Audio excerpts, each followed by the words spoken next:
सुमेर सागर पोखरे को खाली कराने के बाद अब जिला प्रशासन की नज़र और असुरन पोखरे को पाट कर कॉलोनी बसाने वाले राजस्व विभाग, जीडीए और नगर निगम के जिम्मेदारों पर पड़ी है। असुरन पोखरे की जमीन पर भेड़ियागढ़ कॉलोनी बसाने वाले की एक वादाखिलाफी ने सैकड़ों कॉलोनी वालों की मुश्किलें बढ़ा दी हैं। प्रशासन अब उनकी इमारतों पर बुलडोजर चलाने की तैयारी कर रहा है। असुरन पोखरे की जमीन बेचने वाले ऋषभ जैन को 2010 में हुए समझौते के मुताबिक कब्जा की गई जमीन के बराबर दूसरी जगह जमीन उपलब्ध कराने के निर्णय के बाद एसडीएम सदर गौरव सिंह सोगरवाल से मुलाकात कर मानीराम में जमीन उपलब्ध कराने की बात जमीन बेचने वाले ऋषभ जैन ने कही है, जिस पर कॉलोनी वालों ने भी अपनी सहमति जाहिर की है। इस सार्वजनिक स्थल तथा खेल का मैदान, खलिहान, चारागाह, तालाब, झील जिन्हें धारा 132 के अंतर्गत सुरक्षित घोषित किया जाता है। उसमें यही है पूरा उसका कि आप झील मतलब आप अपने पुत्र को ट्रांसफर कर सकते हैं, हेरिडिटी राइट होते हैं, लेकिन अब आपकी जमीन है, आपका पुत्र उसको चेंज नहीं कर सकता, उसको बना के रख सकता है। उसका नेचर ऐसे अगर तालाब है तालाब ही रहेगा, अगर कोई झील है तो झील ही रहेगी। इसको चेंज करें। पुत्र जितेंद्र जैन इन्होंने एफिडेविट दिया, शपथ पत्र दिया, और ये शपथ पत्र एसडीएम सदर को, एसडीएम सदर के उसमें था, उसने बताया 13/5/2010 का इन्होंने शपथ की स्थापना अपने खर्च पर कर दूंगा, इसमें कुछ वक्त लग सकता है, मेरे पास अपनी निजी भूमि नहीं है, फिर भी मैं प्रूफ दर्ज किया जाए, उसे रिकॉर्ड के स्वामित्व को स्थापित कर दूंगा। तो बेसिकली इन्होंने स्वीकार कर लिया कि ये काला पोखरा था, ये जमीन क्या है, आप गए जमीन ली और जमीन आपको ऐसे जमीन के रूप में मिली और आपने उसको क्रय कर लिया।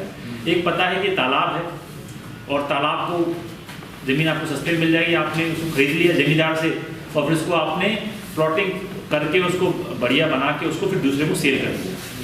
तो सुमेर सागर में हमारा एक्सपीरियंस ये रहा कि इस तरीके के लोग बहुत ज़्यादा थे, लोगों को पता था कि ये तालाब है और तालाब को उन्होंने बहुत सस्ते दामों में खरीद कर लोगों को सेल करते गए। जो भी कागज है on the date of vesting, जो यूपी अर्बन एरिया रंगदारी एक्ट का जो on the date of vesting, ठीक है। तो आप 2-3 जमीनें हैं जो दिखा दीजिए, हम अपने लेखपाल से रिपोर्ट लगा लेते हैं क्या क्या उसकी वो है जी, और ज़मीन देके हम एक बार रिपोर्ट लेंगे, आप जो दे रहे हैं वास्तव में ज़मीन किसकी है, क्या है जी, क्या मालिकियत है, तो वो दे दीजिए। उसके बाद हम एक आज देंगे तो हम कल तक उसकी इंक्वायरी कर लेंगे जी सर, ठीक है।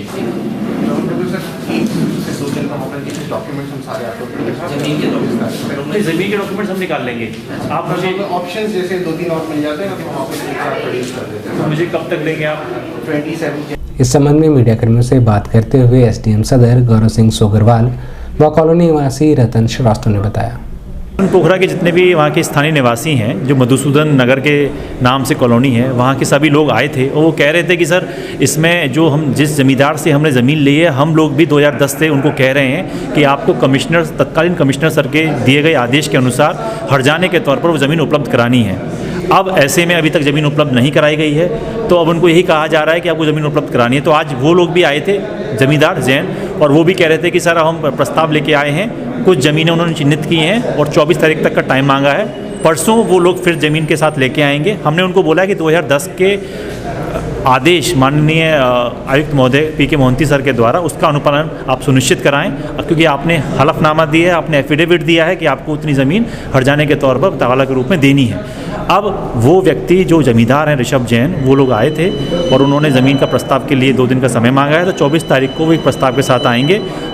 शर्त यही है कि वो तहसील सदर के क्षेत्र में रहेगा। तहसील सदर क्षेत्र में वो ज़मीन हम देख के और जो भी रखेंगे तो उसमें वो 2010 के आदेश का अनुपालन हो जाएगा। देखिए उसमें टोटल जो एक रकबा है वो 9 एकड़ का है, लेकिन जो कमिश्नर सर का जो आदेश है उसमें उस टाइम 3 एकड़ के आसपास का वो था कि 3 एकड़ के आसपास उनको ज़मीन उपलब्ध करानी है। तो अभी हम 2010 के आदेश का अनुपालन पहले हम करा रहे हैं। तो 2010 के और 2000 ये भी हमने आज साफ कर दिया कि 2010 के बाद जितने भी निर्माण कार्य हुए वो सब अवैध हैं, क्योंकि 2010 में जब कमिश्नर सर का आदेश आया था उस तारीख तक, क्योंकि सर ने आदेश में ही वो सारे जितने निर्माण कार्य सबको अपने अंदर आत्मसात करते हुए एक आदेश निकाला। 2010 के बाद जो भी है वो सब अवैध है, उस पर हम कार्रवाई बाद में करेंगे, लेकिन पहला हमारा ये है कि 2010 तक जो ज़मीनें उनको देनी थी वो ज़मीनें हमें मिले।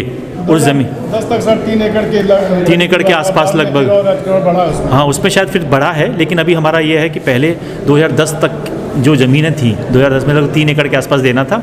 3 एकड़ ज़मीन हमें उपलब्ध कराएं, उसका अनुपालन कराएं, उसके बाद फिर हम अगली रणनीति तय करेंगे। एजीएम साहब ने जो कमिश्नर साहब ने जो आदेश किया था सन 2010 में, उन्होंने उस आदेश को पढ़ करके हमारे सभी कॉलोनी वासी के समक्ष उन्होंने अपनी बातों को सुनाया है कि भाई ये कमिश्नर साहब का आदेश हुआ है और वो सिर्फ उसी आदेश का अनुपालन करने के लिए वो तैयार हैं। भाई ठीक है, हमको सिर्फ उन्हीं के आदेश का अनुपालन करना है। उस पर स्पष्ट लिखा हुआ है कि ऋषभ जैन जी जितना वहाँ पे एरिया पोखरे का है 9.44 एकड़, उतने के बराबर हमको ज़मीन वो दे दें वो। और इस संदर्भ में वो जो है ऋषभ जैन का दोनों पुत्र यहाँ पे एजीएम साहब समझ आए थे। उन्होंने उनको बच्चों से कहा है कि आप परसों तक आप सारा प्रस्ताव लेकर के आइए, 24 तक प्रस्ताव लेकर के आइए आप, जिससे कि हम इसका एक प्रस्ताव बना करके हम अपने ऊपर साहब को भेज दें हम, और इसको हम 2-3 दिन का निस्तारण पे करा दूंगा मैं। जमीन कहीं देखे कि नहीं? जमीन देखने के लिए आज सुबह हम लोग माननीय राम के पास गए थे। जैन साहब, ऋषभ जैन जी खुद साथ में गए थे हम लोग के। वो जमीन उन्होंने देखा है और पेपर अभी मेरे ख्याल से 2-3 घंटे में उनके पास आ जाएगा।